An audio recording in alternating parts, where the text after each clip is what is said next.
बड़ा online students से आवाज आ रही है?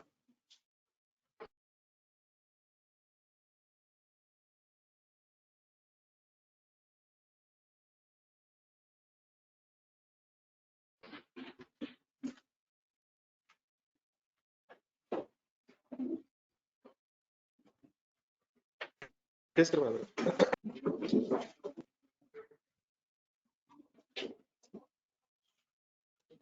एक वादे सजी निकाल के क्या हो गया? डेट बोलते हैं पहले।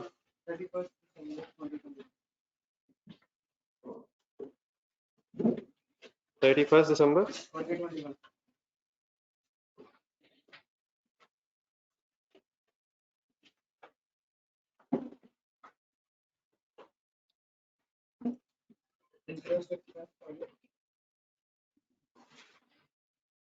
जी वर्किंग कैसे करेंगे इसकी?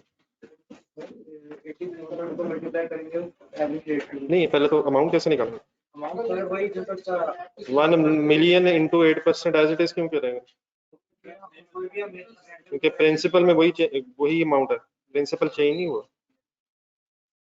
प्रिंसिपल इकट्ठा ही देना है। ठीक है, मल्टीप्लाइड बाय, अब क्या करें? एवरी डेट किस साल का कितना है? 151 पॉइंट।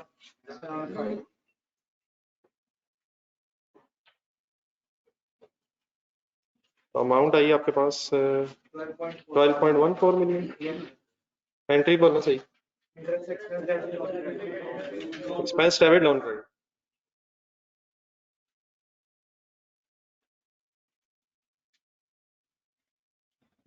बाय ₹12140,000,000।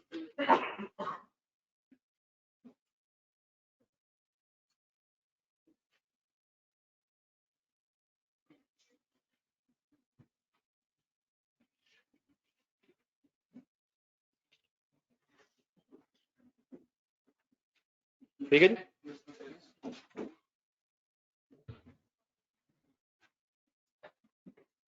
मुझे लग रहा है कि 1-2 दिनों में मैंने अकेले क्लास पढ़ा होना। 31 दिसंबर 2021। अब क्या हो गया सर? पेमेंट हो रही है किस किस की? प्रिंसिपल इंटरेस्ट दोनों ही है सर, सही वर्किंग होनी चाहिए। डबल एंट्री बोलने पहले, loan debit bank credit. Expense record नहीं करना। अब जरा ध्यान से सुनेगा तो लास्ट तक। फॉरेन करेंसी अमाउंट कितनी वापस करनी है? नहीं सर, लोन ही बेटा वापस करना है, लोन भी और इंटरेस्ट बेटा अलग अलग क्यों करना है? जब एक ही डेट पे दोनों काम हो रहे हैं, पेमेंट अलग करनी है इकट्ठी करनी है? सर ही ना करें ऐसे सर। फर्स्ट क्वेश्चन निकालना सर, फर्क तो नहीं पड़ेगा शायद, लेकिन फर्स्ट क्वेश्चन निकालना। 31 दिसंबर 14 जब पेमेंट हुई है 25,000 इकट्ठा रिकॉर्ड नहीं किया?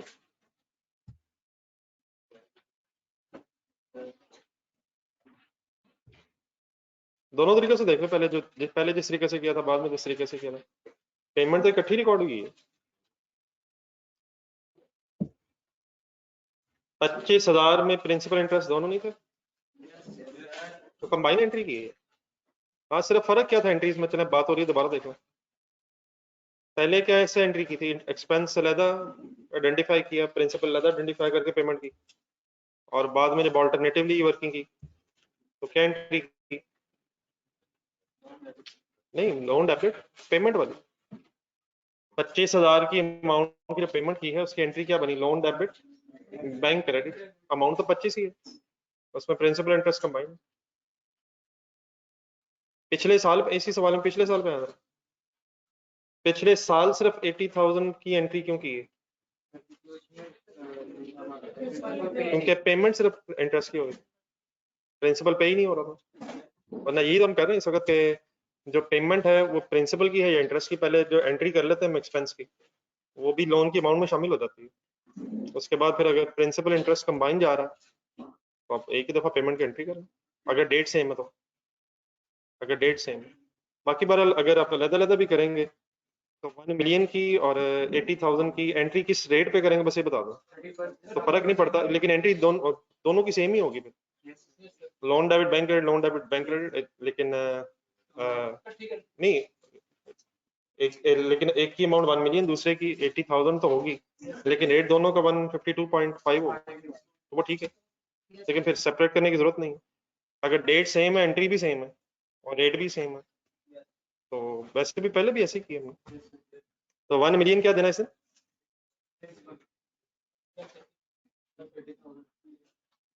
1 मिलियन क्या है प्रिंसिपल प्लस इस साल वाला, इस साल वाला ना एरियज में इंटरेस्ट और फाइनली प्रिंसिपल भी इकट्ठा पे हो रहा है, तो 1080 000 मल्टीप्लाइड बाय 152.5 स्पॉट रेट,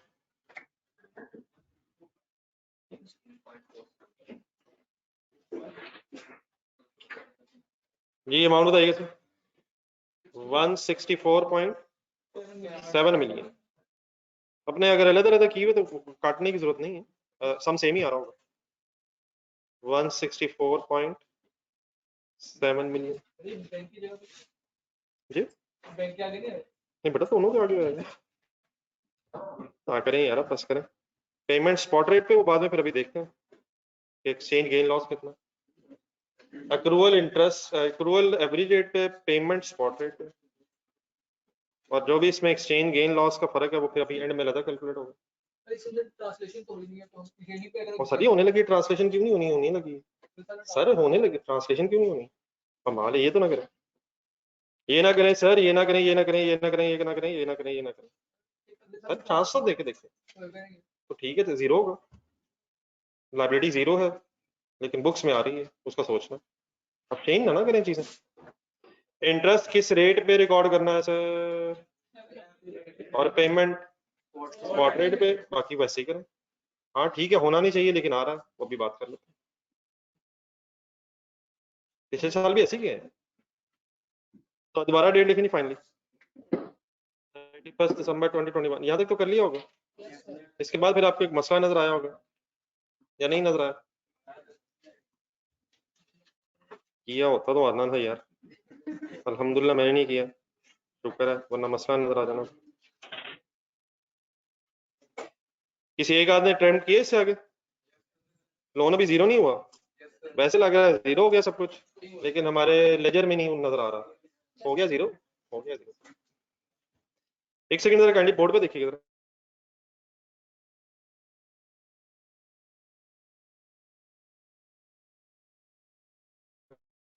इस वक्त सिचुएशन क्या है जहाँ पे हम खत्म, जहाँ पे पहुंचे हम। मैं इस क्वेश्चन की फिगर्स नहीं ले रहा, एक फर्ज करें आपने $1 लोन लिया और उस वक्त रेट 180 रुपये था, बोले एंट्री, फिगर मैंने आसान से रखी, फिर सपोज टाइम पीरियड गुजर गया और इस टाइम पीरियड का इंटरेस्ट बना सपोज 50, मतलब जितना भी इंटरेस्ट बना मैंने उसको रुपीस में कन्वर्ट कर दिया, ठीक है, इसकी एंट्री क्या की मैंने। अब फर्स्ट करें जब आप ये प्रिंसिपल इंटरेस्ट पे कर रहे हैं तो एंट्री क्या करेंगे, लोन डेबिट बैंक क्रेडिट, फिर उस वक्त का स्पॉट रेट लेंगे, फिर जो भी प्रिंसिपल और इंटरेस्ट है उसका पेमेंट करेंगे। सपोज ये दोनों अमाउंट्स मिलके 220 बन गई, अब बैलेंस दोबारा ना करें, वैसे जरा देखें, 180 प्लस 50 230 टोटल हो गया था, लेकिन जब पैसे दिए तो सपोज 220 पाकिस्तानी रुपयों में देने पड़े, और सपोज ये प्रिंसिपल इंटरेस्ट खत्म हो गए, मतलब ये जितना देना था प्रिंसिपल इंटरेस्ट में वो पार्क रुपीज 220 में गेम सेटल हो गई। गेन हुआ लॉस हुआ? अगर मैं यहाँ तक बैलेंस करूं तो 10 का क्रेडिट बैलेंस बनेगा, देखेंगे 230 220, ज्यादा पैसों के केस कम पैसों में सेटलमेंट हुई है। तो बोलने जरा सेंटेंस क्या बोला मैंने? ज्यादा देने थे कम देने पड़े। तो ये मेरा 10 जो है एज पर बुक्स है जो मैं वर्किंग कर रहा होता हूँ, लेकिन एज ऑन अब है लायबिलिटी मेरी कितनी? वो 0 है।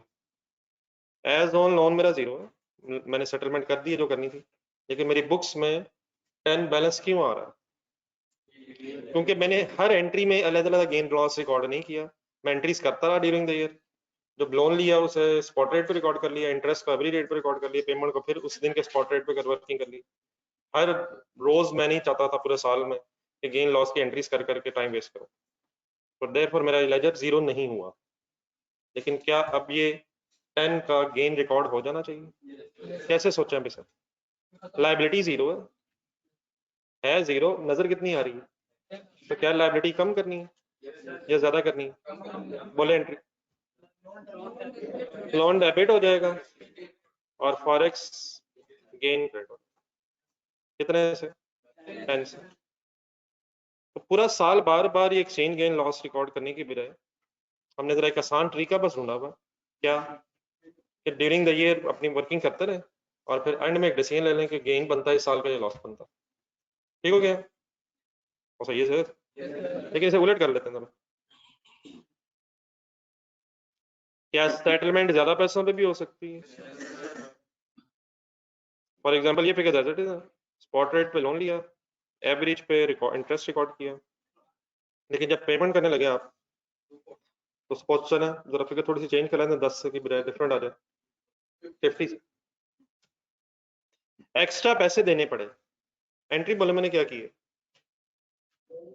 Loan debit bank credit. मैंने इस एंट्री में नहीं देखा कि कितना कम या ज्यादा है, मैंने बस एंट्री स्पॉट रेट पे करी, क्योंकि मुझे पता है कि ईयर एंड पे आके मैंने जब फाइनल कंपैरिजन करना है तो उस वक्त पता चलेगा गेन लॉस कितना बनता है। ठीक है, अब मेरा लेजर बैलेंस करना जरा। क्या वैसे ज्यादा पेमेंट हुई है? तो ज्यादा पेमेंट हुई है तो गेन है लॉस है? लॉस है, लेकिन फिलहाल जब तक हम इसे लॉस को रिकॉर्ड नहीं करेंगे ये डेबिट बैलेंस नजर आएगा।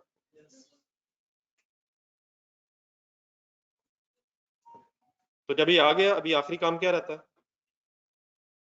एज ऑन लोन कितना? वो 0 है। अब परेशान हुए बगैर बिल्कुल रिलैक्स होकर देखें, लोन 20 डेबिट है, हमारे वर्किंग के मुताबिक 20 डेबिट बैलेंस आ रहा है, उस डेबिट बैलेंस को 0 करना है। तब लोन को क्या करना पड़ना? क्यों? क्योंकि वो 0। तब क्रेडिट क्यों करना पड़ रहा है? क्योंकि पहले ज्यादा डेबिट हुआ हुआ है। ऊपर लेजर देखें जरा, 180 प्लस 50 कितना बनता है? तो इसे मैक्सिमम कितना डेबिट होना चाहिए था? 230। तो मैंने ज्यादा डेबिट किया हुआ, और वो जो ज्यादा डेबिट है वो 20 असल में एक्सचेंज लॉस है। लॉस है गेन है? तब उस वो कैसे ठीक हो जाएगा? अब लोन जो ज्यादा डेबिट किया वैसे ठीक करने के लिए क्या करेंगे? लोन क्रेडिट कर लेंगे और उसके अगेंस्ट फिर एक्सचेंज लॉस रिकॉर्ड करेंगे। ठीक है, तो ये बना लें छोटे छोटे सिनेरियो जरा। एक एंट्री की जगह छोड़ दो अगर नहीं लिखी हुई पहले, और सिनेरियो 1 2 करना है।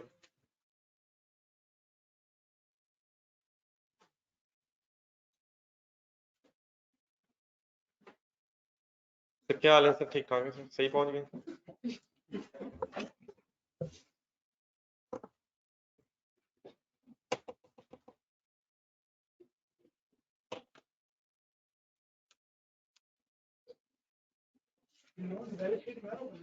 और नहीं आएगा 0 पे कैसे आएगा बैलेंस शीट में? सर बैलेंस शीट में बुक्स लेजर्स में आ रहा है, लेकिन लेजर्स में एक अनएडजस्टेड फिगर आ रही है। हर रोज मैं कैसे वर्किंग कर रहा हूँ? पहले मैं लेजर बना के उसमें एक सीडी बैलेंस निकाल लेता हूँ, फिर उसमें एज ऑन से कंपेयर करता हूँ और फिर एक आखिरी एंट्री कर लेता हूँ। ऐसे ही कर रहा हूँ। तो फिर फाइनली उस एंट्री के बाद जो बैलेंस है वो फाइनल है ना, ये अनएडजस्टेड फिगर्स हैं। तो क्या unadjusted figure statement of financial position में आएंगी या एडजस्टेड आएगी? तो मेरी ये दोनों एंट्रीज के बाद एडजस्टेड लोन कितना है लेफ्ट और राइट साइड पे? ये आ रहा था 10 आ रहा था, फिर मैंने एक एंट्री कर दी, उससे क्या हुआ, लोन डेबिट होके क्रेडिट बैलेंस आ रहा था तो डेबिट होके अब जीरो हो गया, उधर डेबिट बैलेंस आ रहा था।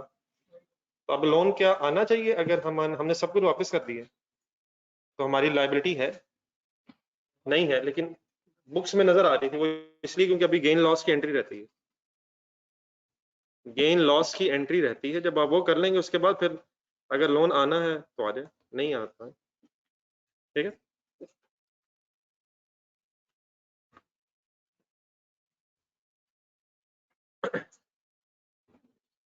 ये रिजल्ट कब आ रहा है आप लोगों को? नहीं मतलब सुना मैंने किसी 26 को, पता नहीं कह रहा मैंने, आपने तो नहीं सुना? चलो 26 मई है यार। नहीं मैं आप परेशान हो गए इसलिए मैंने जरा 1 महीना आगे कर दिया, लग रहा है किसी दिन अचानक ही आ जाए, क्या खाना, वरना टेंशन ही होनी, अचानक से बार उठे तो आ गया हो, वरना वो जो इंतजार होता है उसका। सरप्राइज, पेपर भी सरप्राइज ही होता है, सबसे बड़ा सरप्राइज तो पढ़ाई है, आज भी क्लास है, ये भी सरप्राइज। जी लिखिए सर, इसकी बेस पे जरा कैंडी एंट्री करवा दें, सॉरी एक लेजर बनवा दें दूसरे साल का, बनाया किसने? ये बनाया अपना अपना जरा, ये जो जिन्होंने एंट्रीज अभी देख के लिखी मेरे साथ, ये सेकंड ईयर का लेजर बना ले।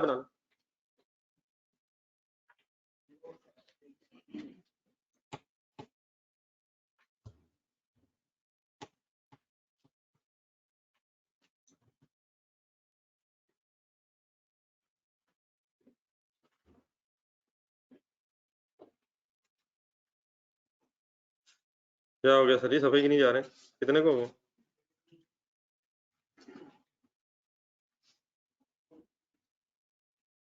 जी ये नोट कर लिया भैया जो सामने, ये ऑनलाइन स्टूडेंट्स ने लिख लिया जो सामने नजर आ रहा है, निकालने बता देंगे, लिख लिया।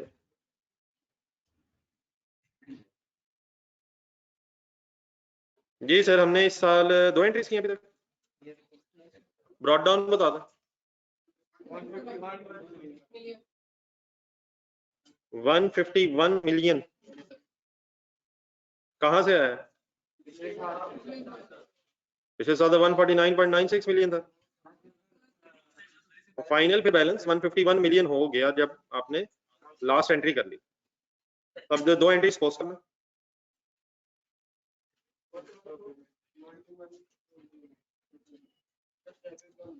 लोन वाला क्रेडिट होगा, इंटरेस्ट 1 2, अच्छा जरा और जरा सही तरह क्लियर कर ले, बात हो जो हो रही खत्म हो जाएगा ताकि ये 151 जो है कितने डॉलर है, छोड़ दे लिखना, पहले बात समझ लेना। 1 मिलियन डॉलर किस रेट पे रिकॉर्ड हुआ है वैसे? ये 151, ये काइंड थोड़ा थोड़ा सेम रखिएगा जरा, ये 151 पे मेजर हुआ, ये 12.14 मिलियन कितने डॉलर थे? नहीं डॉलर डॉलर डॉलर 80,000 है, 80,000 डॉलर है, और ये मेजर हुए हैं 151.75 एवरी रेट पे, ब्रॉड डाउन 151 पे, और इंटरेस्ट 151.75, छोड़ दे लिखा। आखिरी जो एंट्री है उसमें प्रिंसिपल इंटरेस्ट दोनों पे हो रहे हैं, कितने कितने? वही 1 मिलियन वो वाला भी और 80,000 वो वाला, कितना पे, कितने रुपीस में? 164 लेकिन इस वक्त रेट क्या हो गया था? 152.5। नहीं ठीक है, लॉस अब रिकंसाइल हो जाएगा कि बाकी लॉस पूरा है भी नहीं। ये जो 151 वाला है 1 मिलियन डॉलर, इस पे भी पर डॉलर ₹1.5 का लॉस है। हिम्मत करें सर, ₹1.5 कैसे बना दिया मैंने? तो कैलकुलेटर पे लिखें जरा 1 मिलियन इंटू 1.5, प्रिंसिपल टर्म्स में कितना लॉस है जो हमने रिकॉर्ड अलग भी नहीं किया, हमने सिंपली एंट्री बस कर ली है लोन डेबिट बैंक क्रेडिट, हमने इसे अभी रिकॉर्ड नहीं किया, बनता कितना? 15 लाख। 15 लाख यार। देन उसके बाद $80,000 से वो रिकॉर्ड हुए 151.75 पे, वो क्रेडिट साइड पे 80,000 जो इंटरेस्ट वाले हैं, और पे कितने पे हुए हैं, वो भी 150 टू 1.5 पे, तो ये तकरीबन $0.75 का डिफरेंस है। तो 80,000 जमा करें, 80,000 ज़रब 0.75, तो 60,000 ये भी लॉस है, ये भी लॉस है। तो टोटल कितना हो गया, 15,60,000। अब जरा मेरा लेजर एक मिनट बैलेंस करें जरा। तो असल में ये डेबिट बैलेंस क्यों आया, नहीं ये डेबिट बैलेंस लोन के लेजर में क्यों आया, क्योंकि हमने ज्यादा रेट पे पेमेंट कर दी है वक्ती तौर पे। ये असूलन जीरो होना क्यों चाहिए, क्योंकि लोन खत्म हो गया, लोन खत्म हो गया। तो ये डेबिट बैलेंस जरा जो नजर आ रहा है, ये थोड़ा सा अजीब सा लग रहा है। तो ये डेबिट बैलेंस नजर आ रहा है, असल में लॉस की अमाउंट नजर आ रही है, जो इस लेजर में नहीं होनी चाहिए, लोन के लेजर में नहीं होनी चाहिए, वो एक्सपेंस आउट होनी चाहिए, विच मीन्स उसे कि एक लास्ट एडजस्टिंग एंट्री भी रहती है। ठीक है, क्लियर। तो फाइनली अब क्या मैं लिखूंगा, लोन एज ऑन क्या होना चाहिए, एज ऑन होना कितना चाहिए, अब $0 है तो $0 मल्टीप्लाई बाय कोई भी रेट, लोन जीरो है। अब है कितना और होना कितना चाहिए, 15,60,000 का डेबिट बैलेंस है और होना जीरो चाहिए। अब डेबिट बैलेंस कैसे खत्म होगा, तो लोन क्रेडिट की वजह बताएं, क्या लोन और ले लिए, ज्यादा डेबिट हो गया, ये लोन ज्यादा डेबिट हो गया था, तो इसी साल एक rectification finally entry forex loss के नाम से, ठीक हो गया। तो प्लीज अब नए नए तरीके अडॉप्ट नहीं करने। फाइनली लोन लेंगे स्पॉट रेट पे, एक्सपेंस अक्रू करेंगे क्या एंट्री करके, किस रेट पे, expense debit loan credit every date पे। देन उसके बाद पेमेंट करेंगे क्या एंट्री करेंगे, loan debit bank credit spot rate पे, और पूरा साल ये करते रहेंगे, और एंड में आके एक ही दफा अपने सीडी बैलेंस को एज ऑन के साथ कंपेयर करो, और जो गेन लॉस है वो रिकॉर्ड करो। ठीक हो गया। तो चार तकरीबन एंट्रीज बन रही मेन, लोन लिया, इंटरेस्ट अक्रू हुआ, पेमेंट हुई, और फाइनली फिर कंपैरिजन हुआ एंड में, तो calculate the gain loss for the year. ये अब इशू खत्म है, और तो नहीं कोई मसला इसमें, सर और तो नहीं कोई मसला है यार, क्या सोच रहे हैं कितने फंस गए।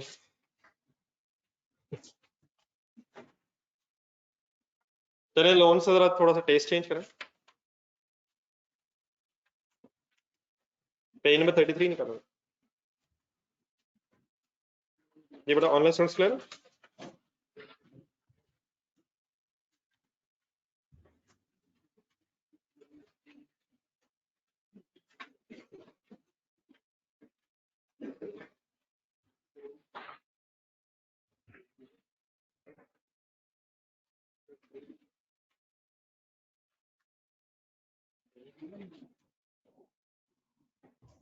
आगे हैं सर।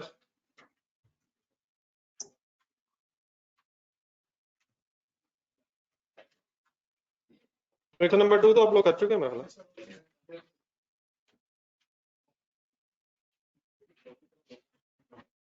क्वेश्चन नंबर 1 पढ़ना जरा, डी डी।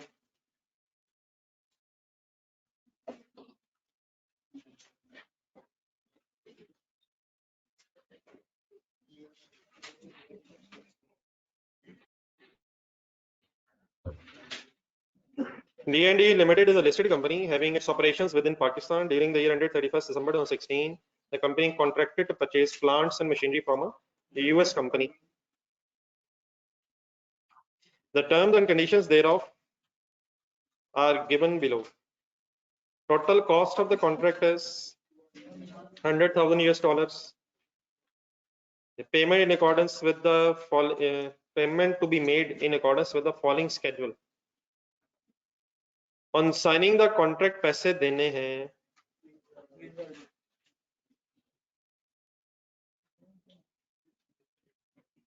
फर्स्ट जुलाई 2016 को क्या होना, नहीं लग रहा है एग्रीमेंट साइन होना, एग्रीमेंट की साइनिंग होनी है और पैसे देने $20,000। एडवांस का भी कॉन्सेप्ट हो सकता है। On shipment means shipment. चले आगे बढ़ते हैं। सितंबर 30th 2016 $50,000 तब देने जब शिपमेंट होगी। After installation and test run, test run से मुराद फिर जब चेकिंग कर लेंगे, चला के देख लेंगे, तो 31 जनवरी को देने पैसे $30,000। ऊपर जो 100,000 है उसका ब्रेकअप है, शिपमेंट के साथ एक स्टार लगा हुआ था। हाँ नहीं मतलब स्टार भी लगा उसके साथ। रिस्क एंड रिवॉर्ड्स कब ट्रांसफर हो जाएंगे? जब शिपमेंट है। ठीक है, मतलब क्लियरली उसने बताया हुआ। The agreement went through in accordance with the schedule and the company made all the payments on time. The following exchange rates are available. Prepare the journal entries, prepare the journals to show how the above contract should be accounted for under IS 21.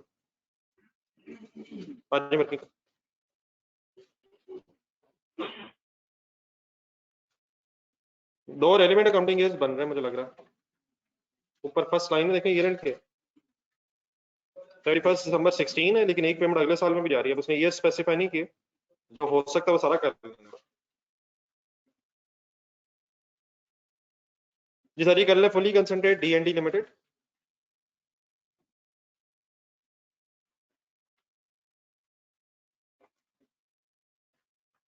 Journal entries for the year ended.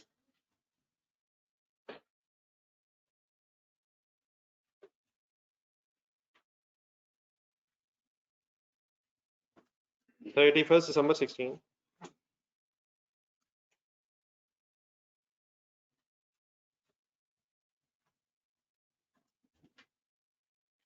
Ji first relevant date 1 जुलाई 16। Concentration required होगी sir. पहली double entry बोलो।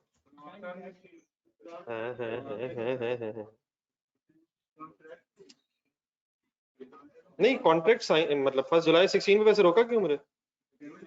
Payment हुई है मतलब अगर first इस दिन को पेमेंट होती तो साइनिंग ऑफ कॉन्ट्रैक्ट पे क्या एंट्री करते हैं? तो पेमेंट होने लगी है, तो इस दिन मशीनरी हमारी होगी सर। वो कब होनी है? शिपमेंट पे क्यों होनी है? क्योंकि उस दिन रिस्क रिवॉर्ड ट्रांसफर होना है, तो साइन करते ही मशीनरी हमारी एंट्री होगी। Advance debit bank.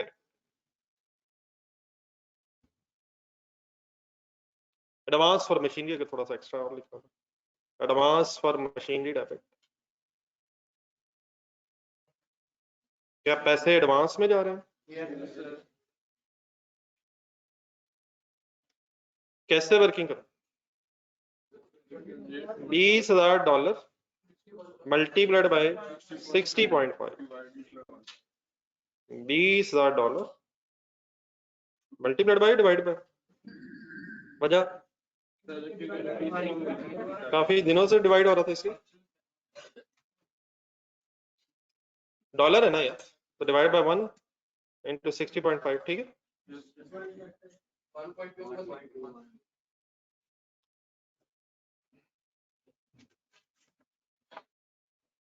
1 to 100000।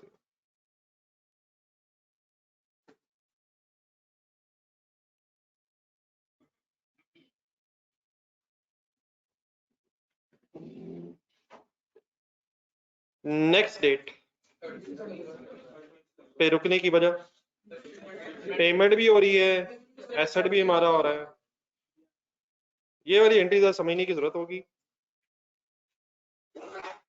बस डेट लिखें और बोर्ड पे देखें, तो मैं कहूँ फिगर्स वो मुझे ढूंढ के बताना। एक सेकंड के लिए अपने जहन से निकाल दें कि हम रुपीज में वर्किंग कर रहे हैं। यकीनन हम रुपीज में कर रहे हैं, लेकिन इनिशियली पहले मुझे इस डेट की डबल एंट्री डॉलर्स में करवाना।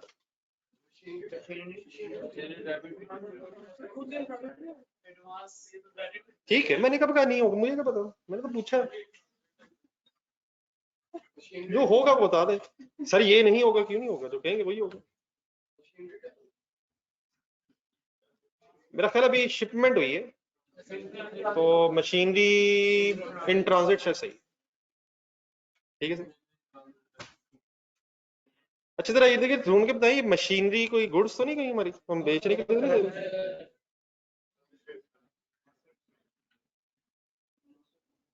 इंस्टॉलेशन, टेस्ट रन, इस्तेमाल करना लगता है बहुत सारी है सर। तो मशीनरी अगर बेचनी होगी तो इंस्टॉल कर लेंगे उसे। मशीनें अगर खरीद रहे हैं बेचने के लिए तो गुड्स होंगे, परचेजेस कहलाएंगे, और फिर डेफिनेटली उसे इंस्टॉल आप नहीं करेंगे, वो जो आपसे लेगा वो करेगा। तो यहाँ मतलब शायद आइए 16 आ रहा है machinery in transit as a property plant equipment. Machinery in transit debit,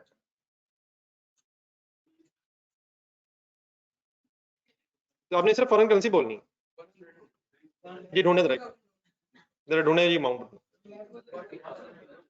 नहीं मैं तो डेबिट की बात कर रहा हूँ, मेरा ख्याल है इस वक्त ये कंसर्न ही नहीं है कि पैसे दे दिए नहीं। मशीनरी कितने से डेबिट?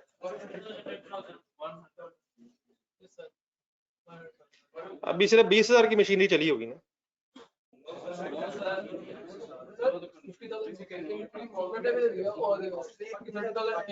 कितने डॉलर सर? $100,000 मशीन ही चल पड़ी और इसके नवाज ट्रांसफर हो गए। $100,000 की बात अभी हो रही। ये आगे कंप्लीट करवाएं। एडवांस क्रेडिट, एडवांस कितना क्रेडिट? 20,000। हाँ जी बिल्कुल ठीक है, कंसंट्रेट करें सारा डेट से इतना देखें। इस दिन पैसे भी जाने हैं कितने से? बैंक कितने से क्रेडिट?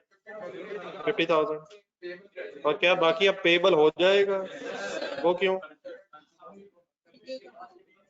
बाकी पेबल हो जाएगा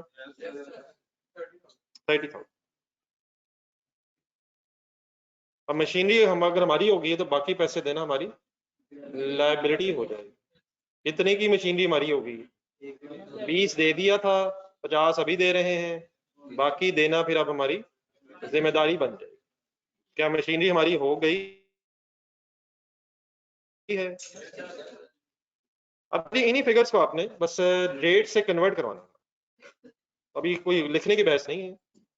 ये तो मैंने काट देना शायद गलत हो गई इनकी, मैंने आप ही काटी के बाद। अब डॉलर रेट होना जरा 1 लाख को कितने से मल्टीप्लाई करें?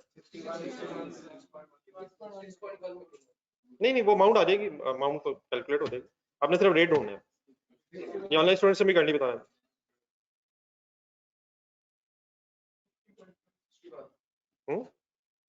60.5 नहीं कल ऊपर तो कर लो।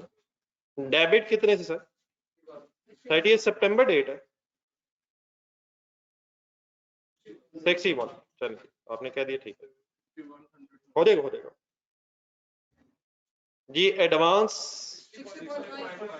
और जाने दें यार, वो भी तो इसी दिन ही है।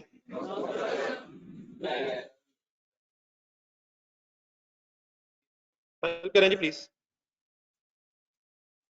एडवांस दे रहे हैं या सेटल हो रहा है? क्या है इसके साथ डेट लगेगा? ये इस दिन पैसे नहीं जा रहे, पैसे कब चले गए थे ये वाले? 1 जुलाई को। अब तो ये पैसे खत्म होने हैं, ये एडवांस खत्म होने, इसे किस रेट से मल्टीप्लाई करें देख लें।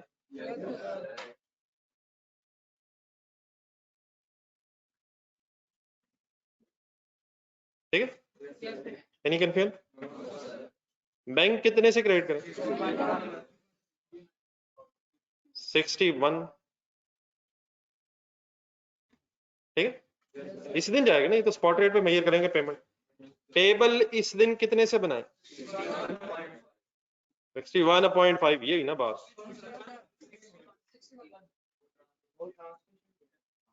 पेमेंट डेट पे करेंगे ना यार।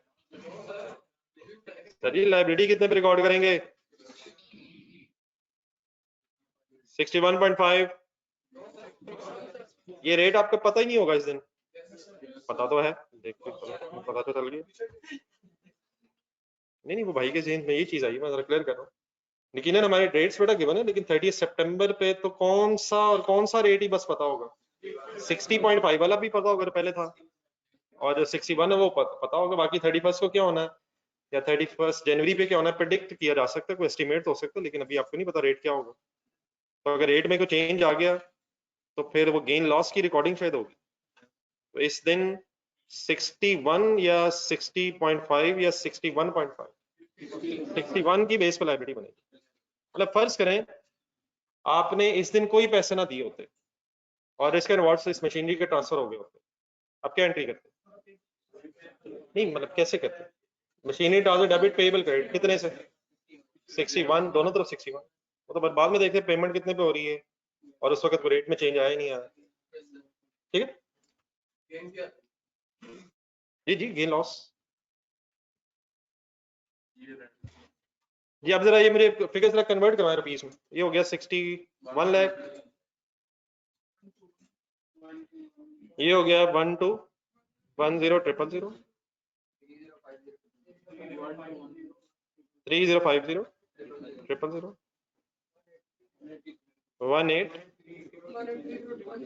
1830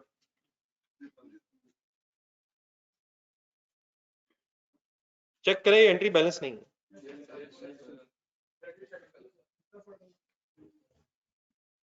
ये चेक कीजिएगा, ये एंट्री डॉलर्स में बैलेंस है, पहले चेक करें। तो रुपीस में बैलेंस क्यों नहीं हुई?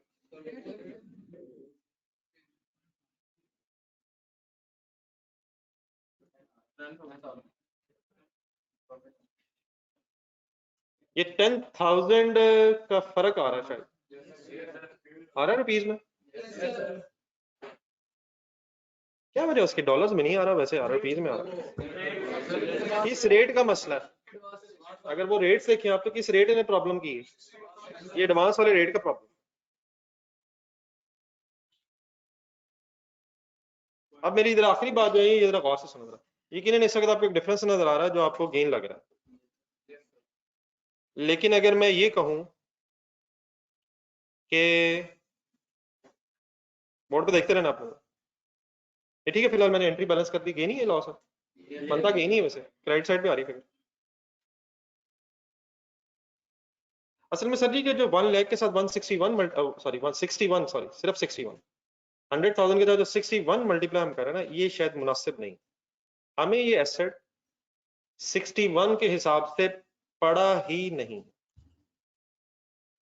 इस 1 लाख में से जो $20,000 हमने एडवांस में दे दिए थे, उसकी वजह से हमें ये asset up to the extent of $20,000 1210 का पड़ रहा है। कैलकुलेटर पकड़ना एक मिनट, 20,000 को 61 से मल्टीप्लाई करना,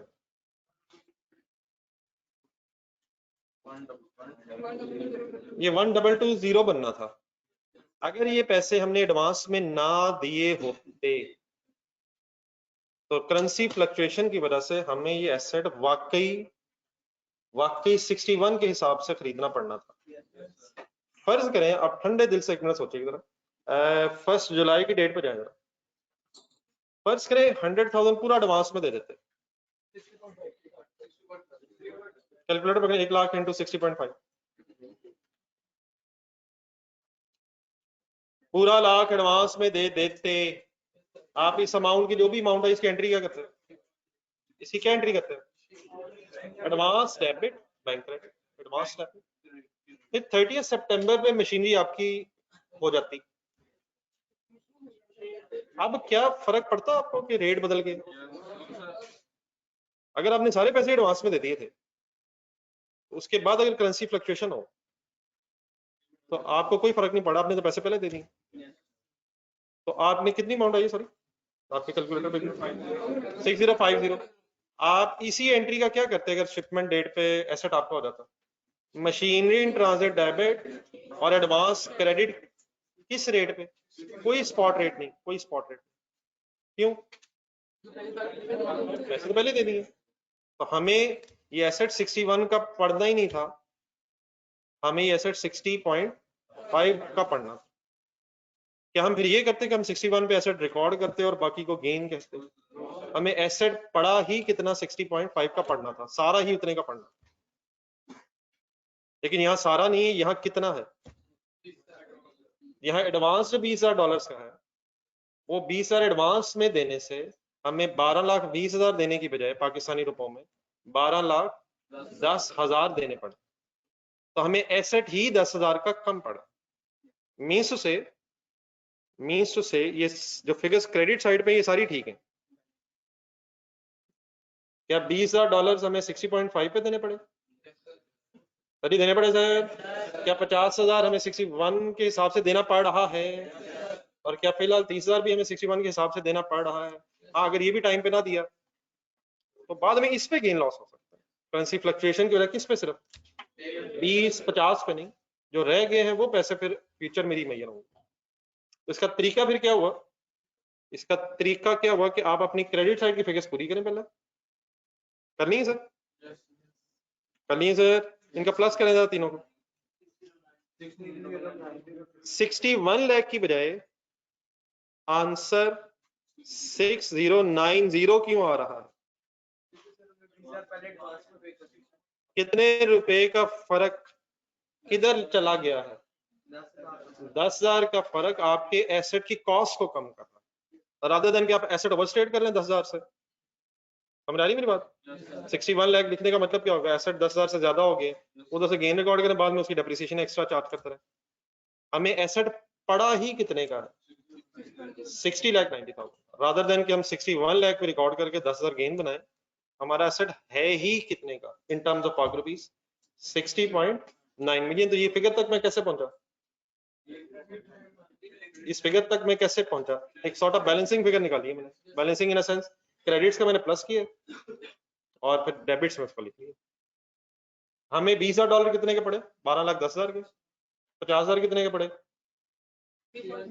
और $30,000 कितने के पड़े? तो इन सब का सम कितना हुआ? तो वो इतने का हमें एसेट पड़ा।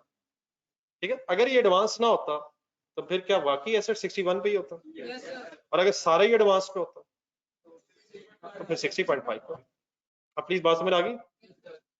आप देख लें जरा कैसे इसको नोट करना। मेरा तो ख्याल ये फॉरेन करेंसी साथ लिख के करें। जी ऑनलाइन स्टूडेंट्स क्लियर हो गए?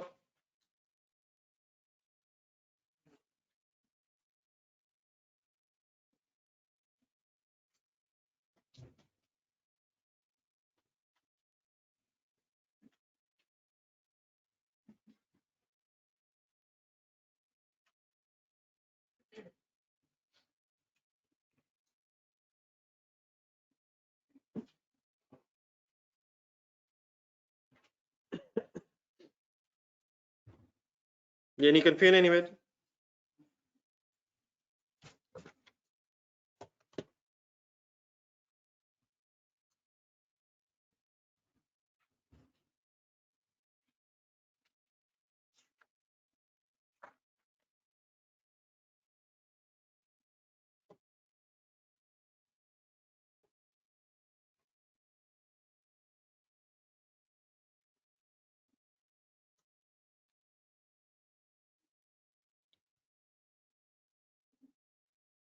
नेक्स्ट डेट सर 31 दिसंबर पे रुकने की वजह करें। डेप्रिसिएशन भी चार्ज करें? जाने दें यार, जाने दें।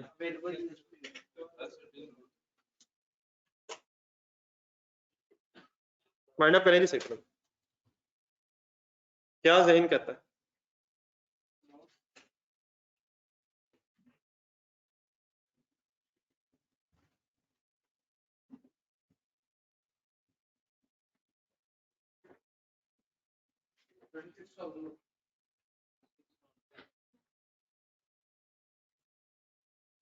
जी सर, कितने डॉलर देने थे सर? $30,000। रेट क्या हो गया? 61.2। तो 30,000 मल्टीप्लाइड बाय, अभी शॉर्टकट के चक्करों में ना पड़े, ऐसे 0.2 से के साथ ना करें। मेरा नहीं ख्याल अभी इतने हम तेज हुए। 61.2 कितने रुपए बनते हैं? कितने वाली लाइबिलिटी कितने की हो गई है? 18,30,000 वाली लाइबिलिटी 18,36,000 पे होने का मतलब लाइबिलिटी बढ़ रही है। Payable credit, forex loss debit.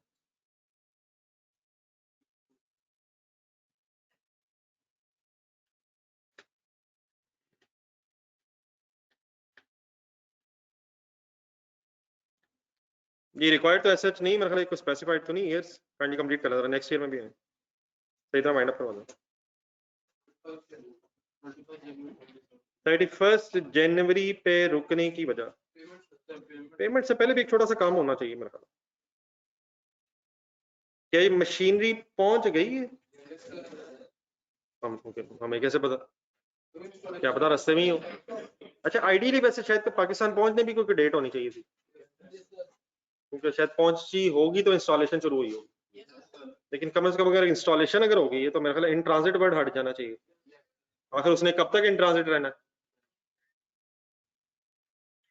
तो हेड बदलना है शायद, किस नाम से हेड बदल के किस नाम में चला जाएगा? Machinery debit and machinery in transit credit. सोच के बताएं क्या अमाउंट आनी चाहिए। अब इसका कोई कसम किसी रेट से नहीं है। मशीनरी कितने की है? 6090। हाँ अगर वो यहाँ ये बताता है, कंसंट्रेट करें, एक दो दिन पहले भी बात आई थी, उधर ढूंढे क्वेश्चन नंबर 1, एक ढूंढे कार्ड व्हील वाला। अगर वो बताता कि पाकिस्तान पहुंच के कस्टम ड्यूटी दी है, अगर कोई बताता कि नॉन रिफंडेबल टैक्सेस दिए, अगर वो बताता कि इंस्टॉलेशन पे भी कोई खर्चा हुआ है, तो कार्ड व्हील की तरह एंट्री देखें जरा। कार्ड व्हील्स आई थी, उसके बाद फिर 55,000 मेरे ख्याल है उसमें फर्दर डेबिट भी हुआ है।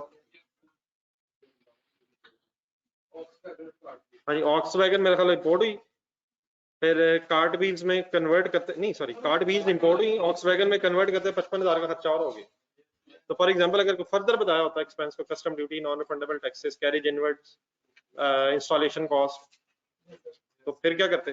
फिर डेफिनेटली मशीनरी में फर्दर भी सब कुछ कैपिटलाइज होता है। लेकिन अब रेट की फ्लक्चुएशन का शायद इस मशीनरी पे कोई फर्दर इफेक्ट नहीं है। सही, फिलहाल हमारे पास इंफॉर्मेशन नहीं है, तो एज इट इज एंट्री बस इन ट्रांजिट से हटके सिर्फ मशीनरी रह गई। डन है जी सर? जी सर।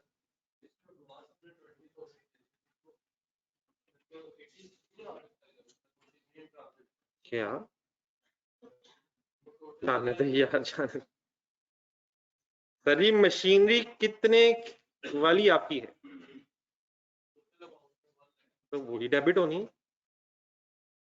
ना, करिए यार, ठंडे दिल सोच। क्या मशीनरी 80,000 वाली चली है?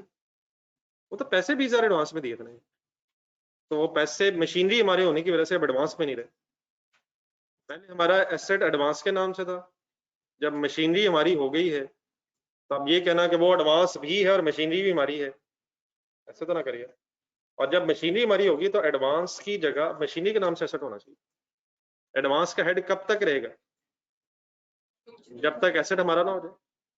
मसला आप अगर गुड्स खरीद रहे हैं और एडवांस में पैसे दे दिए तो बोले एंट्री, एडवांस की तो एंट्री बोल दी यार, एडवांस की कोई एंट्री नहीं यार, एडवांस डेबिट कैश क्रेडिट, अब चीजें आ गई एंट्री बोले, purchases debit advance credit, advance खत्म। एडवांस भी हमारा, चीजें भी हमारी, इतने जालिम तो ना बने। एडवांस कब तक हमारा? जब तक चीजें हमारी नहीं। तो मशीनरी का 20,000 कब तक एडवांस? जब हमारी है। तब ये तो ना कहें कि एडवांस भी है और मशीनरी भी है। तो एडवांस का नाम मशीनरी हो जाना चाहिए जिस दिन मशीनरी हमारी होगी। ठीक है जी सर।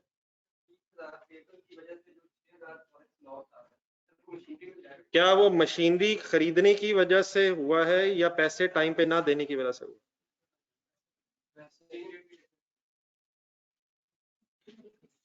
क्या वो मशीनरी खरीदने की वजह से एक्सचेंज रेट का नुकसान बर्दाश्त करना पड़ा या पैसे टाइम पे ना देने की?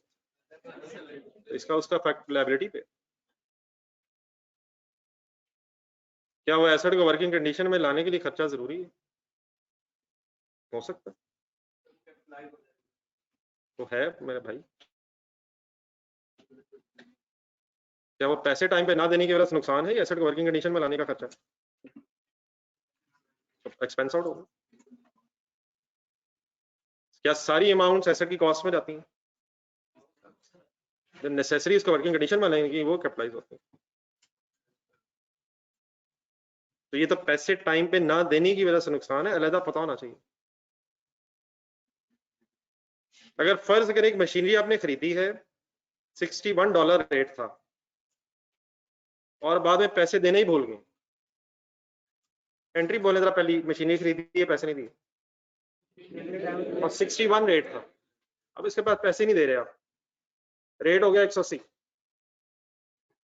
तो मशीनरी बढ़ गई है, मशीनरी बढ़ गई है सर। अब जितना फर्क है ये मशीनरी बढ़ गई है, अब मशीनरी डेबिट होगी, लायबिलिटी क्रेडिट होगी। ये मेथड क्यों वर्किंग कंडीशन में लाने के लिए तो नहीं है, ये तो आप पैसे नहीं दे पा रहे, तो आपको अलग पता होना चाहिए पैसे ना देने की वजह से नुकसान कितने होते हैं, ठीक है। तो ये कैपिटलाइज नहीं होना चाहिए। डन है सर, 31 जनवरी वाइंड अप करेंगे।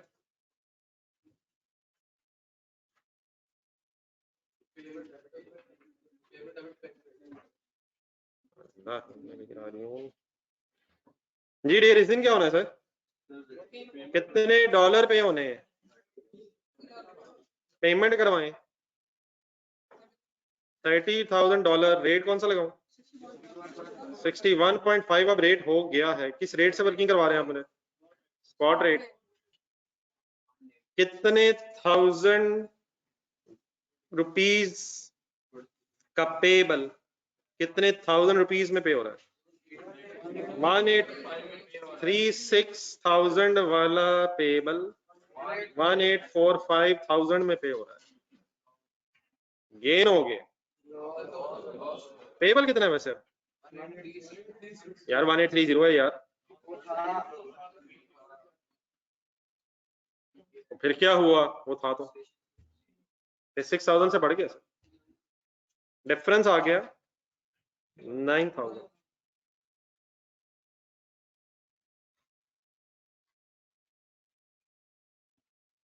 वाई लॉस सर, कम अमाउंट की लायबिलिटी ज्यादा अमाउंट में देनी पड़ रही है जी। डेप्रिसिएशन चार्ज होगी अब, और जाने दें, और सारी डेप्रिसिएशन चार्ज होगी सर, और सदी होगी, इंस्टॉलेशन होगी, अब कभी भी नहीं होनी अब, तो ये रेंट पे पहुंच जाते हैं ना यार, तो वो ठीक है, लेकिन मतलब मैंने कब कहा कि डेप्रिसिएशन हर सूरत चार्ज करके छोड़नी है, वो कम करें सर। अभी कब अवेलेबल और यूज होना है, इंस्टॉलेशन भी होगी, टेस्ट रन भी हो गए, और उन्होंने क्लियरली नहीं कहा, तो पहले कभी जिंदगी में क्लियरली कहा, ध्यान दे यार, वो खुदा का नाम है, नहीं एंट्री करें तो ना करें, लेकिन ये वाली बात तो ना करें। आखिर से आप कब अवेलेबल फॉर यूज होना है, जब वो क्लियरली कहेगा, तो किस सवाल में क्लियरली कहा, मुझे ढूंढ के बताइए आपके में से कर, और मैं उससे ज्यादा सवाल बताऊंगा जिसमें आपने डेप्रिसिएशन टाइमिंग चार्ज की हुई, सर ना करें, लेकिन ये ना करें। डेप्रिसिएशन चार्ज होगी कब से कब तक की, नहीं ये तो बता दें कितने मंथ्स, कितने मंथ्स, 11 मंथ्स की चार्ज होनी चाहिए सर, लेकिन डेफिनेट लाइफ नहीं, लाइफ रेट वगैरह की इंफॉर्मेशन नहीं, वरना when the asset is available for use कब हो जाता है अवेलेबल फॉर यूज, जब वो इंग्लिश में लिखे,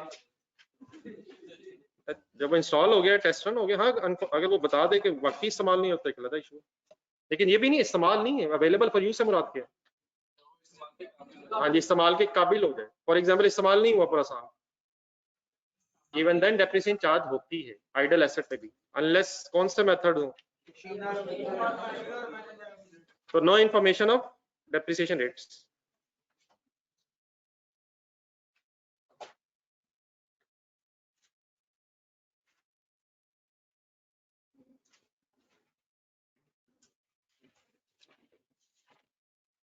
क्वेश्चन नंबर 3 ढूंढ के जरा होमवर्क लिखें,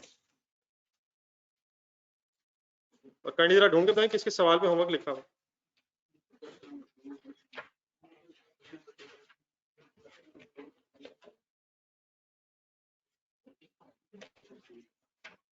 वो भी लिखा ही हुआ है।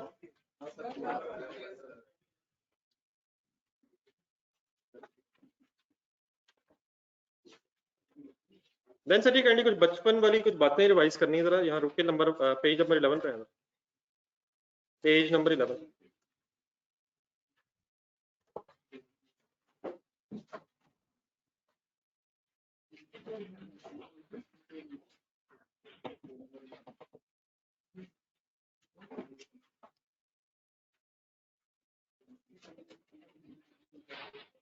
ये एंट्रीज बड़ा करनी थी। पेज नंबर 11 के एंड पे जरा पहले आना, बिल्कुल एंड में। इम्पेयरमेंट लॉस वर्ड सुना कभी?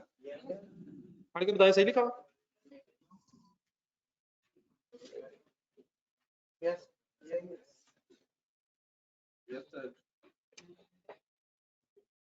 अच्छा बेटा, डेफिनेटली पूरी डिटेल तो मैं नहीं कहूंगा कि FA1 की जो चीजें हैं पूरी डिटेल में, लेकिन कम से कम जितनी मैं डिस्कशन करूं इतनी का आइडिया होना चाहिए। कुछ ना कुछ पिछली चीजें भी FA2 में साथ साथ कैरी फॉरवर्ड होती हैं। तो इम्पेयरमेंट लॉस का कम से कम इतना कॉन्सेप्ट और फिर से अप्लाई करने का तरीका जरा मेरे साथ रिवाइज करना। याद आ गया पता क्या चीज किससे ज्यादा करो तो? और recoverable amount is the higher of fair value less cost to sell and value use. ये कॉन्सेप्ट किस पे एप्लीकेबल है? नेक्स्ट पेज पर आ जाए, जरा रिवाइज कर लेते हैं, एक एग्जांपल करें। प्रॉपर्टी प्लांट इक्विपमेंट पे, इंटेंजिबल्स पे और इन्वेस्टमेंट प्रॉपर्टी पे अगर कॉस्ट मॉडल पे होता।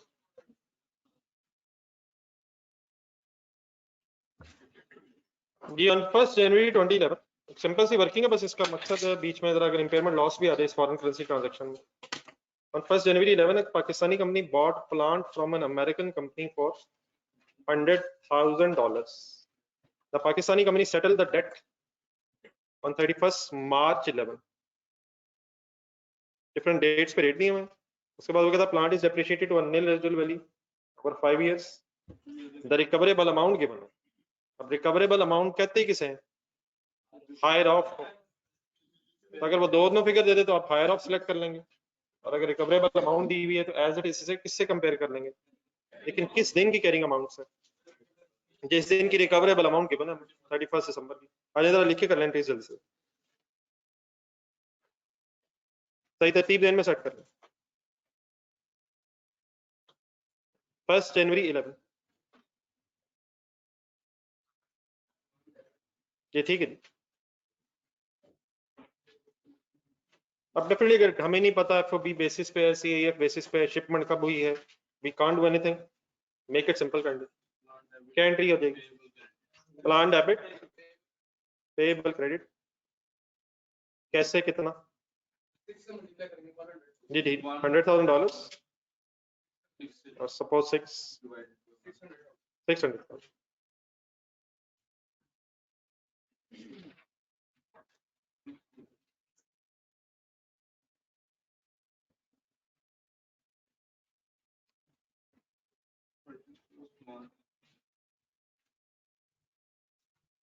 जी अब तरतीब बना लें चीजों की।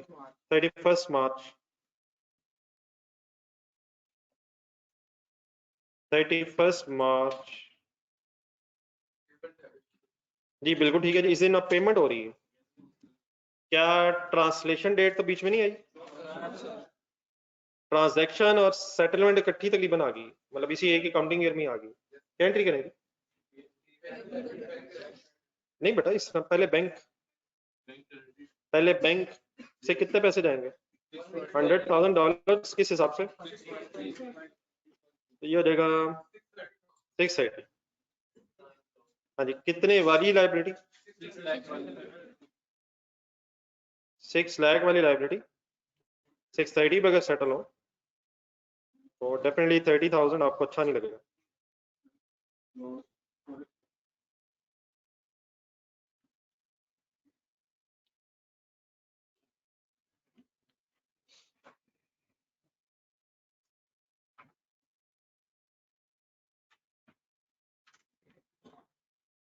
जी नेक्स्ट डेट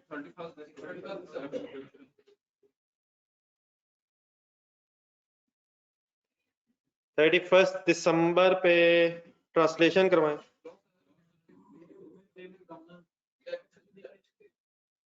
सिर्फ क्या होना है? डेप्रिसिएशन चार्ज करें। लाइबिलिटी सेटल होगी भी है। अब हमारा कोई कंसर्न नहीं रहा, एसेट खरीद लिया हमने, रेट बड़े कम हो जी 6 लाख डिवाइड बाय 5 120,000 पूरा साल ही। यार पेमेंट तो 3 महीने बाद हुई।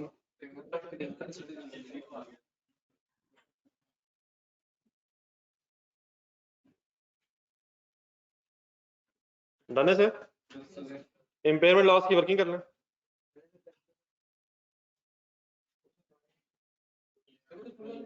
शुक्र है मौला का, देखना शुक्र। एक और साल पूरा होगा सर, 11 पहुंचे अभी, एक और साल के बाद रिकवरेबल अमाउंट दी हुई है 31 नंबर 12 ठीक है, 2 साल गुजरे तो सेम एंट्री रिपीट हो जाएगी।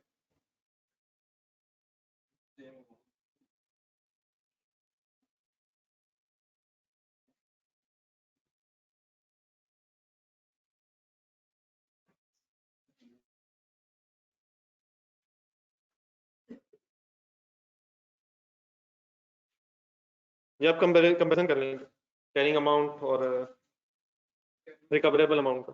कैरिंग अमाउंट बताएं, 6 lakh minus 240 cumulated appreciation of 2 years 360,000। क्यों गुस्से से गरीब को देख रहे हैं, सही बता रहा। ना करेंगे ना करने दे रहे हैं। वाइंड अप करें सर, खुद से करें, बिल्कुल खामोशी से खुद से करें, एंट्री करने में बच्चे नजर ना लगाना।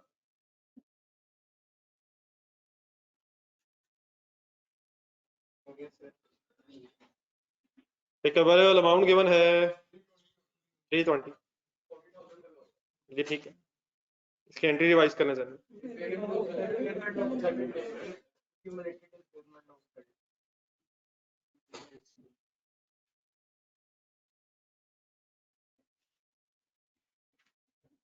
कर दें ऐसी थोड़े से चला कर रखें, मेरा नहीं ख्याल इतनी जरूरत है। ये सर डिफरेंस ठीक है सर। क्या हमेशा डिफरेंस लॉस होता है? कब लॉस होता है? अगर कैरिंग अमाउंट ज्यादा है या रिकवरेबल अमाउंट कम है। Impairment loss debit, accumulated impairment loss credit.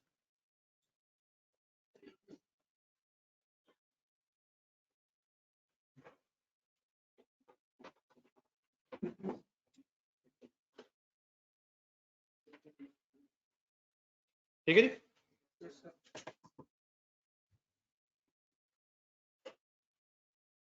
ये just to revise in mind, अगला साल रिक्वायर्ड तो नहीं है, नेक्स्ट ईयर किस अमाउंट पे कैसे डेप्रिसिएशन चार्ज करें, ये अमाउंट बोल दो जरा।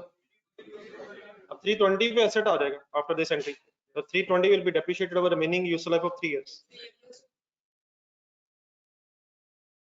ठीक है, लिख लो, एक सेंटेंस तो लिखो, after impairment loss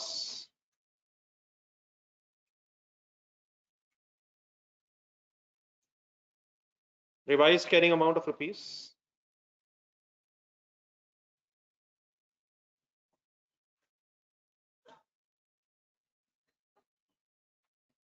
revised carrying amount of rupees 40,000 320,000 will be depreciated over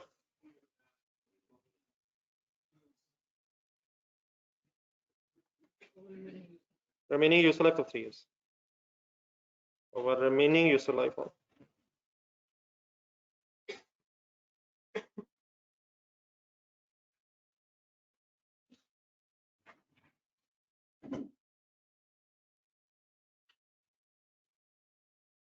ठीक है जी। पेज नंबर 13 पे आ रहा है।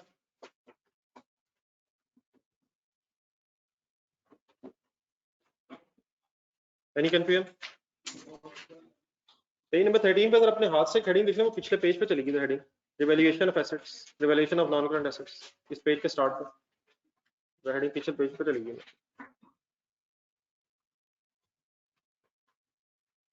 आइए 16 IAS 40 थोड़ा ध्यान में लाना।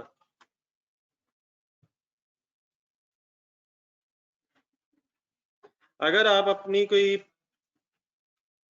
प्रॉपर्टी प्लांट इक्विपमेंट के आइटम अमेरिका में खरीद लें, अमेरिका में एक बिल्डिंग खरीद लें आप, एंट्री बोलो,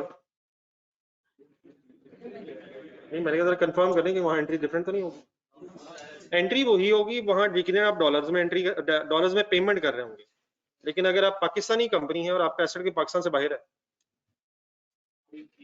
अगर आप पाकिस्तानी कंपनी है और एसेट पाकिस्तान से बाहर है, तो क्या आपकी कंपनी की स्टेटमेंट ऑफ फाइनेंशियल पोजीशन में वो एसेट होना चाहिए? वो तो पाकिस्तान से बाहर है। तो फिर क्या हुआ? जिस तरह फॉरेन करेंसी जो डेटर है, उसका वो डेटर भी कहाँ है? तो आपका जहां भी एसेट है, अगर आप पाकिस्तान में से रिकॉर्ड कर रहे हैं तो रुपीज में कन्वर्ट करेंगे। तो अगर कोई बिल्डिंग लेंगे वहां, तो जितने डॉलर्स होंगे उनको स्पॉट रेट वगैरह पे पहले पाक रुपीज में कन्वर्ट कर लेंगे। ठीक है सर। फिर अब अगर ये स्पॉट रेट पे कन्वर्ट हो जाए, तो उसके बाद फिर इसकी कोई डेप्रिसिएशन का डिसीजन लेंगे? सर जी लेंगे सर। किस करेंसी में? जैसे अभी ये प्लांट था, प्लांट कहाँ से खरीदा? बाहर से खरीदा ना, उसे हमने पाक रुपीज में कन्वर्ट कर लिया। उसके बाद बाकी सॉरी डेप्रिसिएशन की भी, इम्पेयरमेंट लॉस की वैसे ही है। तो इसी तरह अगर ये प्रॉपर्टी प्लांट इक्विपमेंट की कोई आइटम है, उसे हम इनिशियली तो पाक रुपीज में कन्वर्ट कर लेंगे, उसके बाद डेप्रिसिएशन के डिसीजंस हम एज इट इज लेंगे। लेकिन थोड़ा जरा और जहन में ये लाना कि subsequent measurement of property plant equipment के दो मॉडल्स हैं।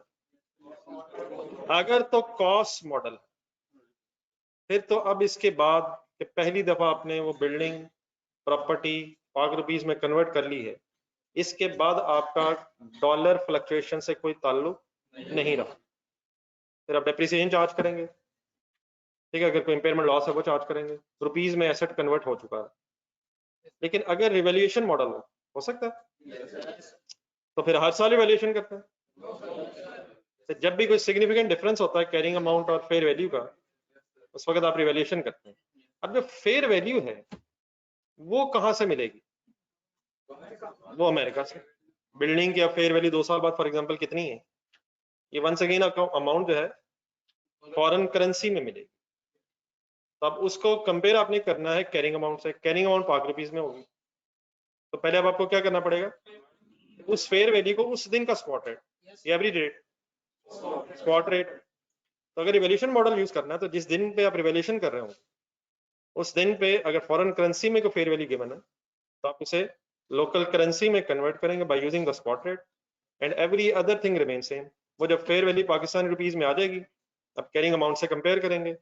अगर फेयर वैल्यू ज्यादा है तो सरप्लस आ जाएगा, लॉस आ जाएगा, उसकी वही एंट्री हो जाएगी, सरप्लस इक्विटी का पार्ट बन जाएगा, लॉस होगा तो प्रॉफिट लॉस में चला जाएगा, और फ्यूचर में जब डेप्रिसिएशन चार्ज होगी तो सरप्लस रिटेन्ड अर्निंग्स में जाएगा। तो प्रॉब्लम सिर्फ कब आएगा, अगर रिवैल्यूएशन मॉडल है। तो जब मैंने आपके सामने बातें रखी, आइए जरा पढ़ के देख लेते हैं। सही लिखा?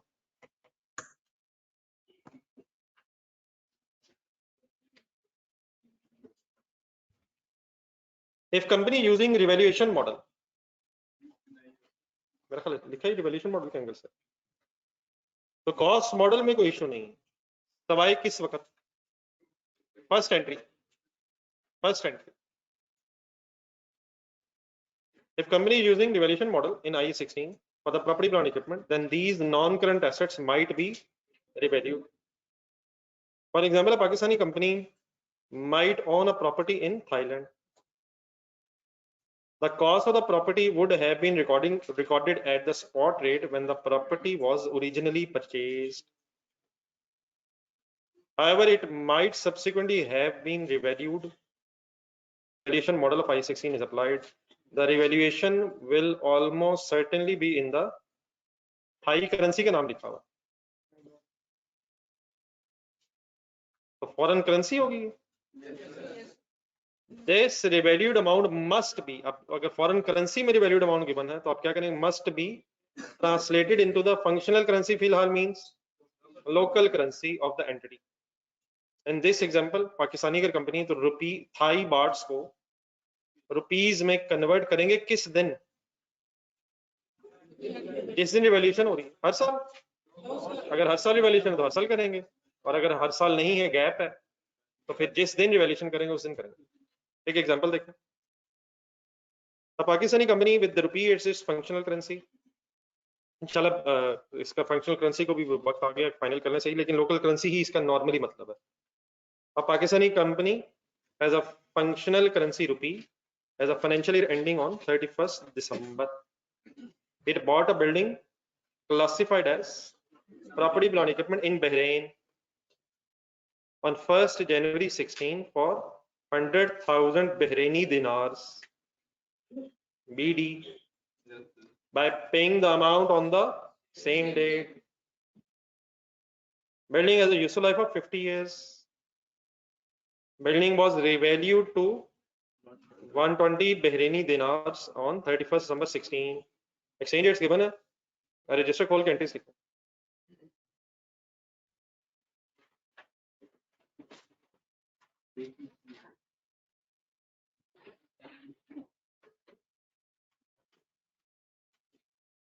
जी जज़ाकल्लाह अहमद साहब, जज़ाकल्लाह.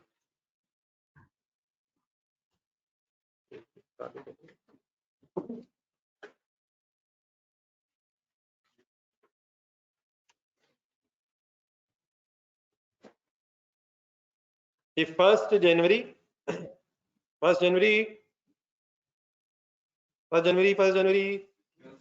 double entry. Building as a property plant equipment debit, cash credit. कैसे? 100,000 divided by 1. गौर से देख के फाइनल करना बस. Divided by 1 डन है. Multiplied by 275. 27.5 million.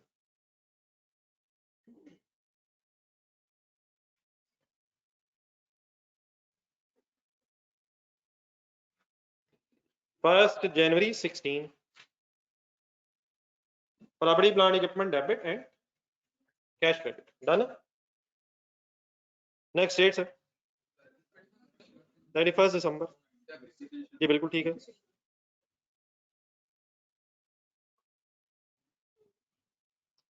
Depreciation debit, accumulated depreciation credit. कैसे? हाँ जी, पाक रुपीस. दिनार्स की गेम खत्म है फिलहाल.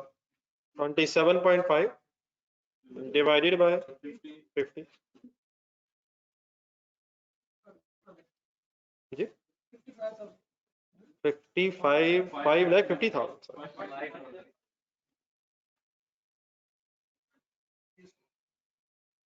27.5 million divided by 50 years.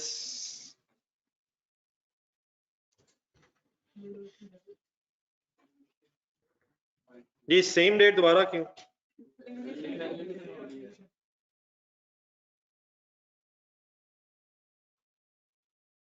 जी इस डिस्कशन का डेफिनेटली मकसद ये भी है कि थोड़ा सा कम से कम पुरानी बातें रिफ्रेश हो जाए.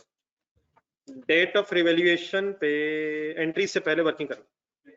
हाँ जी सर. कैरिंग अमाउंट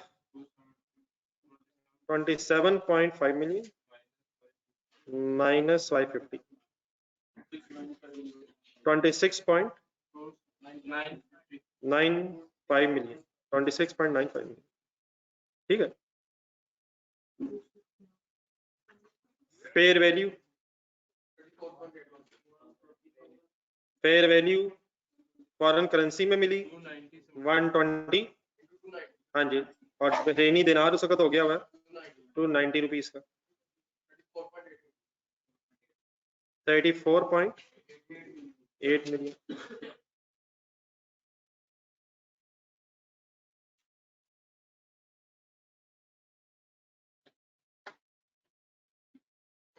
ठीक है जी. प्लीज क्लियर है. कोई मुश्किल तो नहीं लगी बात. बाकी गेम वही है. जब फेयर वैल्यू ज्यादा है कम है, गेम वही है. ये सरप्लस है, ये एलिमिनेशन होती है.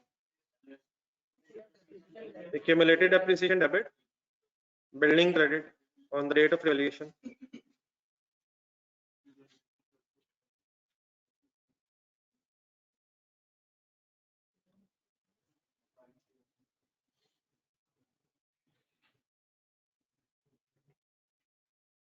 Accumulated depreciation debit, building credit by 550. इस केस में एक ही साल बाद हुआ रहा.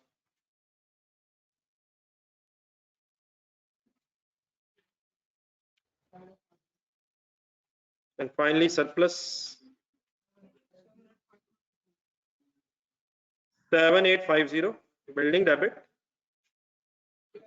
revaluation surplus credit.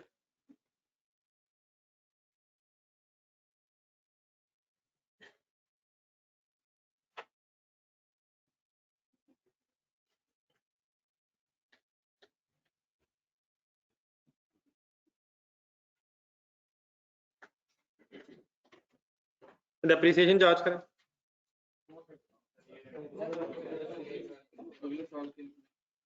इसी साल चार्ज करेंगे नहीं यार, चले सरप्लस और ट्रांसफर करें, दोनों काम कब से होने, नेक्स्ट ईयर डेप्रिसिएशन भी चार्ज होगी based on fair value of 34.8 million और remaining useful life of 49 years, और सरप्लस भी उसी साल से ट्रांसफर होगा जिस साल से डेप्रिसिएशन फेयर वैल्यू पे चार्ज होगी। डन है?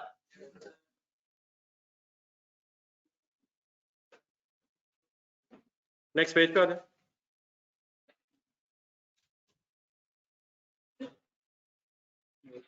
इन्वेस्टमेंट प्रॉपर्टी ढूंढे, बीच में तो एंट्रीज वगैरह लिखी हुई। इन्वेस्टमेंट प्रॉपर्टी भी कहीं आपकी पाकिस्तान से बाहर हो सकती है? क्या इन्वेस्टमेंट प्रॉपर्टी भी कॉस्ट मॉडल पे हो सकती है? तो अगर कॉस्ट मॉडल पे इन्वेस्टमेंट प्रॉपर्टी है तो फिर तो बस एक ही दफा, कब, जब खरीदेंगे तो एक दफा fair value sorry purchase price को रुपीस में कन्वर्ट कर लेंगे, लेकिन इसमें एक स्टोरी है, फिर डेप्रिसिएशन चार्ज करेंगे अगर कॉस्ट मॉडल IAS 40 करेंगे, लेकिन ईयर एंड पे फेयर वैल्यू का डिस्क्लोजर फिर भी देना होता है IAS 40 40 40 40, और अगर फॉरेन करेंसी में होगी फेयर वैल्यू तो जस्ट डिस्क्लोजर देना, उसको रुपीस में कन्वर्ट करके बस। IAS 40 में एक एक्स्ट्रा रिक्वायरमेंट थी, क्या थी कि अगर कॉस्ट मॉडल भी है तब भी आपने फेयर वैल्यू का डिस्क्लोजर शेयर होल्डर्स को देना है। लगता है FA1 अभी पढ़ना है, अब रहने दें, बस पढ़ लिए जितना पढ़ना था। और अगर फेयर वैल्यू मॉडल तो फिर डेप्रिसिएशन नहीं है, लेकिन फिर हर साल रिवैल्यूएशन करते हैं, और अगर गेन या लॉस आए तो प्रॉफिट एंड लॉस में ही जाता। आते हैं, आज थोड़ा सा जरा लिख के रिवाइज करें। इन्वेस्टमेंट प्रॉपर्टी कहते हैं किसे? एक डेफिनेशन पढ़े, थोड़ा सा रिवीजन करते हैं, थोड़ी सी रिवीजन करें, लिखा हुआ। It is a property which is land और बिल्डिंग, और पार्ट ऑफ लैंड और बिल्डिंग, और बोथ, दोनों भी, या लैंड या बिल्डिंग, या बिल्डिंग का कुछ हिस्सा, या लैंड एंड बिल्डिंग मिला के प्रॉपर्टी। मशीनरी नहीं है यहाँ, मशीनरी भी तो इन्वेस्टमेंट प्रॉपर्टी है, लैंड एंड बिल्डिंग की बहस है। हैंड ऑनर क्यों? टू अर्न रेंटल और for capital appreciation rather than use as owner occupied property और सेल एज इन्वेंट्री। आता है याद? बहरहाल ये याद नहीं करना, लेकिन मेरा ख्याल इतना ज़हन में जरूर हो कि क्या बात हो रही, क्या क्या की बजाय ये क्या है, ये प्रॉपर्टी प्लांट इक्विपमेंट या इन्वेंट्री की बजाय हेल्ड फॉर रेंटल और कैपिटल एप्रिसिएशन है, therefore investment property. Measurement and initial recognition, जब भी खरीदेंगे इनिशियली कॉस्ट ही है। हाँ डेफिनेटली अगर कोई प्रॉपर्टी को खरीदने से रिलेटेड कोई नेसेसरी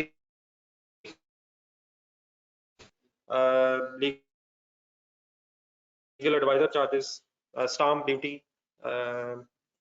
एक कौन सा होता है प्रॉपर्टी ट्रांसफर टैक्स, ठीक है, इस तरह के खर्चे जो हैं वो भी कैपिटलाइज होते हैं। लेकिन अगर इनिशियल मेजरमेंट के बाद सब्सिक्वेंट मेजरमेंट आ जाए आफ्टर इनिशियल रिकॉग्निशन, तो दो मॉडल्स हैं, कॉस्ट मॉडल, लेकिन यहाँ फिर फेयर वैल्यू मॉडल वर्ड है रिवैल्यूएशन मॉडल की जगह। The chosen policy must be applied to all investment properties unless fair value of investment property is, आप फिर मजबूरन क्या करेंगे? Under fair value model, number 1, revalue its investment property to fair value at the end of each word। तो है तो सही, करना तो हर साल है, लेकिन अगर कोई डिफरेंस ही ना हो, अगर कोई फर्क ही ना हो, फेयर वैल्यू वही है, तो फिर नहीं, मतलब फिर एंट्री करने की जरूरत नहीं पड़ेगी, लेकिन हर साल ख्वाहिश जरूर है। यहाँ वो नहीं है कि सिग्निफिकेंट डिफरेंस आएगा, और कोई गेन लॉस आए तो कहाँ जाएगा? Profit and loss. This is different revaluation model of IAS 16 where the gains are reported and एक अदर कंप्रिहेंसिव इनकम भी गेन थी है। चलें अभी रहने दें, इंशाल्लाह कुछ दिन बाद डिटेल में जरूरत पड़ी फिर याद कराऊंगा। इवैल्यूएशन सरप्लस फिर इक्विटी का पार्ट तो कम से कम ज़हन में आ जाना चाहिए। और investment property measured at fair value would not be depreciated. तो कुछ इंपॉर्टेंट चीजें काइंडली जरा ढूंढ के जरा हाईलाइट करना।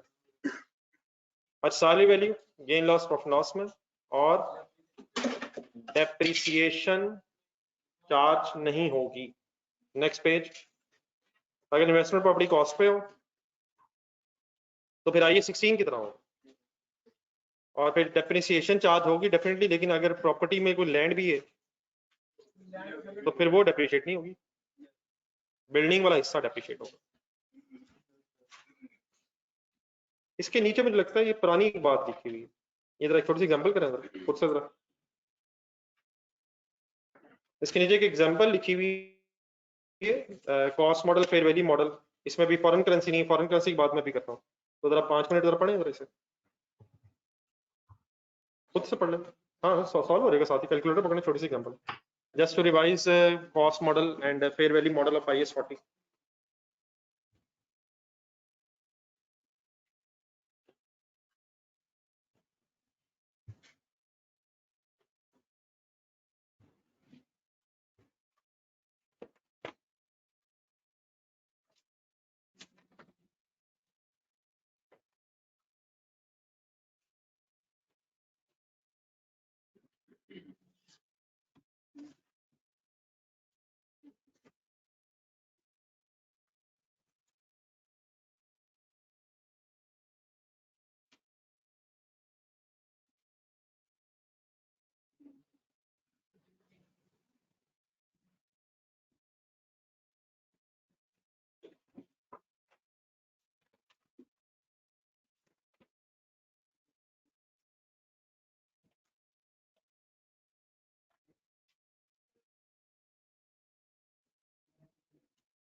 ये कोई नई चीज से नहीं लग रहा है।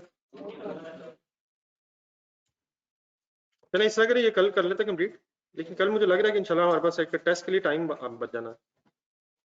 तो आप लोग इस तरह करें, एक क्वेश्चन मैंने कौन सा दिया, क्वेश्चन नंबर 1 जो अभी आज किया था, ये पेज नंबर 33 पे, इसको रिवाइज कर लीजिएगा, और साथ क्वेश्चन नंबर 3। लेकिन अगर एक लीज का क्वेश्चन रिवाइज करना है बीच में, अगर लीज भी दोबारा शामिल कर ली जाए, क्या खाना, तो लीज का इस तरह करें, क्वेश्चन कर लें आप।